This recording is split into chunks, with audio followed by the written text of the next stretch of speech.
really the management team at SRT's job to understand what the customer is, understand what they expect when we push the envelope.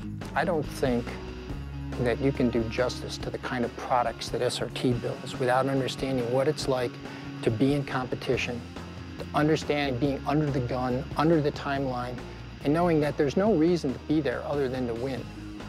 We racers know about that, and that is part and parcel to the way we do business at SRT.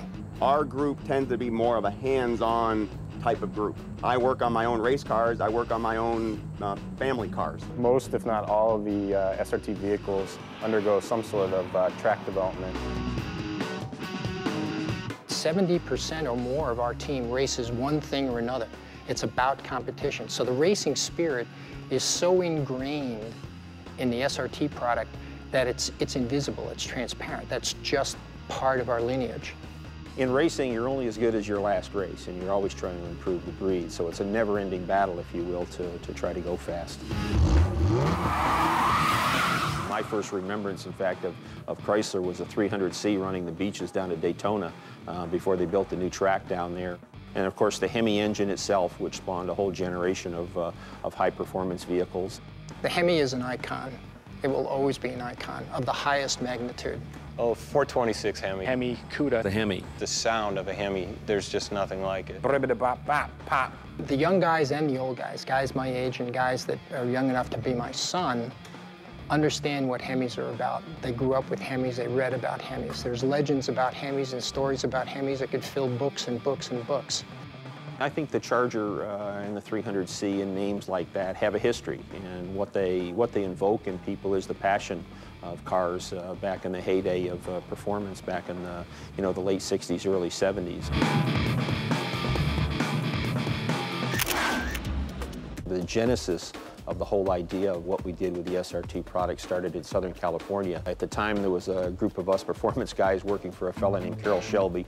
Team Shelby was a really interesting makeup of engineers and mechanics throughout the corporation, and their job was to absolutely get the last bit of performance and power out of a race vehicle. A number of those people are still with the current SRT platform. That energy, that know-how is really carried forth. The Viper is the foundation, really, of the SRT product line. And it's the first car that we started with. It is the fundamental essence of performance, if you will. And that was really the genesis of the SRT product. And I got everybody together and we talked about what did we want to do beyond the Viper. We started thinking about doing all the high-performance vehicles. We wanted to be known for doing the high-performance version of whatever model we chose. The SRT8s are really a throwback to the hot rodders of the 60s and 70s. They expected muscle cars, but muscle cars that they could take to the shopping centers and drive as an everyday vehicle.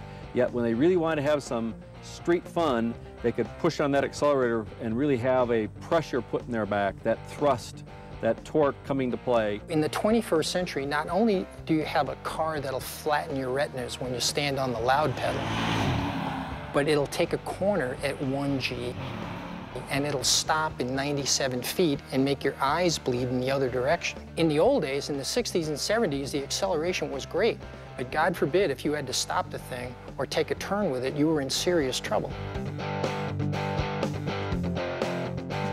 So we're looking into a typical engine bay of a 1970 muscle car. You can see the Hemi shaker in the center, representing obviously the jewel of the engine bay. A traditional Hemi owner might feel some goosebumps along with hearing this nostalgic sound right now. Obviously, I'm having a hard time talking over it. You can imagine sitting in the vehicle from a passenger or from a driver perspective, shaking the steering wheel, shaking the seat. Not a very good everyday vehicle for a customer. All right, so let's get inside the car and take a look at what an everyday driver back in 1970 would feel. You can tell that going around the track, definitely not going to have any type of lateral support holding me in the seat. That goes for my upper torso, but also in my lower, in my thigh region. By adding bolstering both to the lower and to the back region, we're able to keep the customer firmly planted in the seat during this performance maneuvers.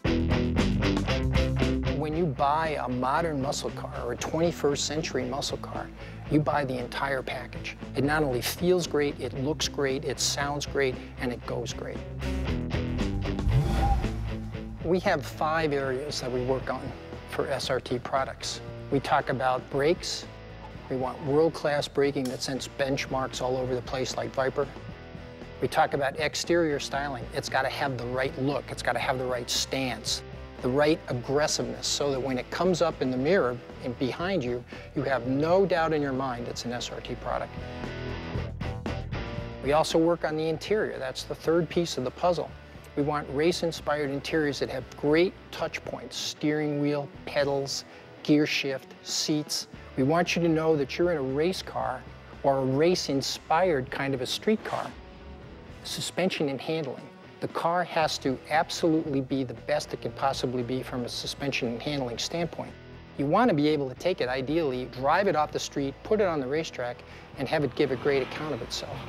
And last, and certainly not least, is the powertrain. The powertrain has to be unique to SRT. It's got to be head and shoulders above anything else that can be achieved with corporate products or anything else out there. This is a dream job for a car guy like me. It doesn't get any better. I can't wait to get up in the morning to come to work. This is about passion. This is about understanding down to your very soul. I mean, it runs in your veins. And if you have to explain it to people, they're not going to get it.